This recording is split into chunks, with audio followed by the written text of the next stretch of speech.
Mina Murray's Journal, 19 August. Joy, joy, joy, although not all joy. At last, news of Jonathan. The dear fellow has been ill. That is why he did not write. I am not afraid to think or say it, now that I know. Mr. Hawkins sent me on the letter, and wrote himself, oh, so kindly. I am to leave in the morning and go over to Jonathan, and to help to nurse him if necessary, and to bring him home. Mr. Hawkins says it would not be a bad thing if we were to be married out there. I have cried over the good sister's letter till I can feel it wet against my bosom where it lies. It is of Jonathan, and must be next to my heart, for he is in my heart. My journey is all mapped out, and my luggage ready. I am only taking one change of dress. Lucy will bring my trunk to London and keep it till I send for it, for it may be that I must write no more. I must keep it to say to Jonathan, my husband. The letter that he has seen and touched must comfort me till we meet. Dr. Seward's Diary, 19 August. Strange and sudden change in Renfield last night. About 8 o'clock he began to get excited and sniff about as a dog does when setting. The attendant was struck by his manner, and knowing my interest in him, encouraged him to talk. He is usually respectful to the attendant and at times servile, but tonight, the man tells me, he was quite haughty. Would not condescend to talk with him at all. All he would say was, "I don't want to talk to you. You don't count now. The master is at hand." The attendant thinks it is some sudden form of religious mania which has seized him. If so, we must look out for squalls, for a strong man with homicidal and religious mania at once might be dangerous. The combination is a dreadful one. At 9 o'clock I visited him myself. His attitude to me was the same as that to the attendant. In his sublime self-feeling, the difference between myself and attendant seemed to him as nothing. It looks like religious mania, and he will soon think that he himself is God. These infinitesimal distinctions between man and man are too paltry for an omnipotent being.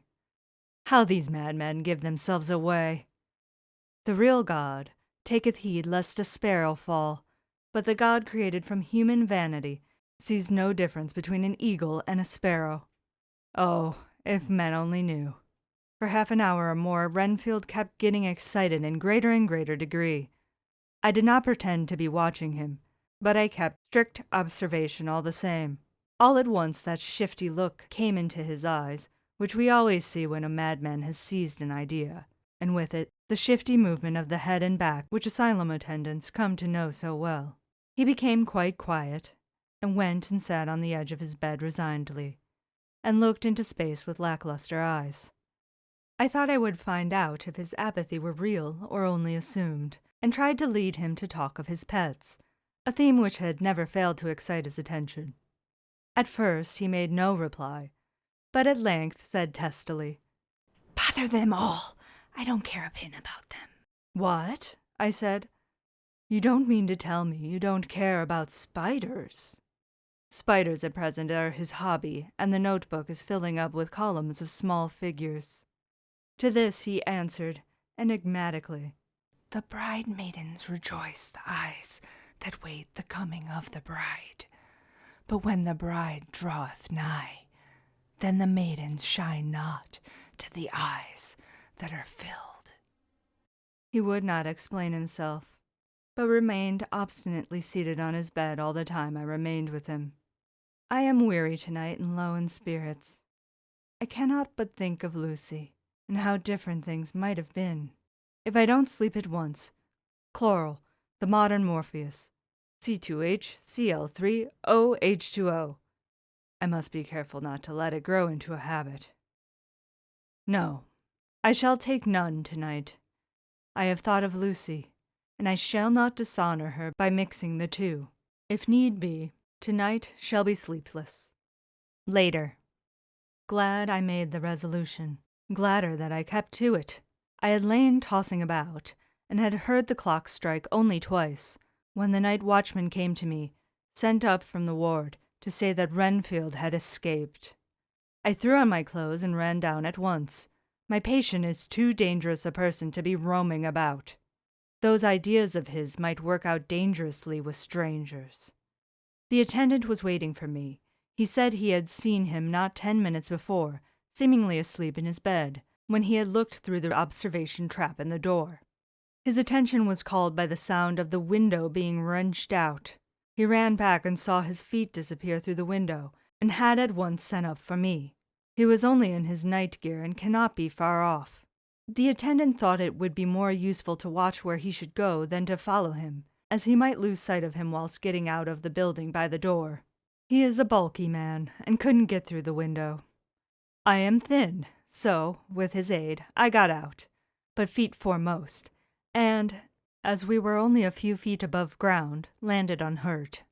The attendant told me the patient had gone to the left, and had taken a straight line, so I ran as quickly as I could. As I got through the belt of trees, I saw a white figure scale the high wall which separates our grounds from those of the deserted house. I ran back at once, told the watchman to get 3 or 4 men immediately and follow me into the grounds of Carfax, in case our friend might be dangerous. I got a ladder myself, and crossing the wall, dropped down on the other side. I could see Renfield's figure just disappearing behind the angle of the house, so I ran after him. On the far side of the house, I found him pressed close against the old iron-bound oak door of the chapel.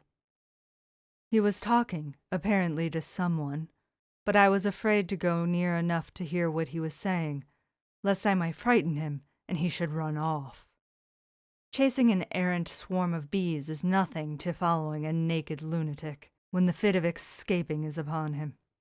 After a few minutes, however, I could see that he did not take note of anything around him, and so ventured to draw nearer to him, the more so as my men had now crossed the wall and were closing him in.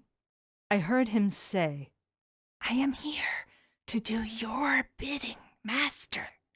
I am your slave, and you will reward me, for I shall be faithful. I have worshipped you long and afar off. Now that you are near, I await your commands, and you will not pass me by, will you, dear master, in your distribution of good things?" He is a selfish old beggar anyhow. He thinks of the loaves and fishes, even when he believes he is in a real presence. His manias make a startling combination. When we closed in on him, he fought like a tiger. He is immensely strong, for he was more like a wild beast than a man. I never saw a lunatic in such a paroxysm of rage before, and I hope I shall not again. It is a mercy that we have found out his strength and his danger in good time. With strength and determination like this, he might have done wild work before he was caged. He is safe now, at any rate. Jack Shepherd himself couldn't get free from the strait waistcoat that keeps him restrained, and he's chained to the wall in the padded room. His cries are at times awful, but the silences that follow are more deadly still, for he means murder in every turn and movement. Just now, he spoke coherent words for the first time. "I shall be patient, master. It is coming. Coming. So I took the hint and came to. I was too excited to sleep, but this diary has quieted me, and I feel I shall get some sleep tonight.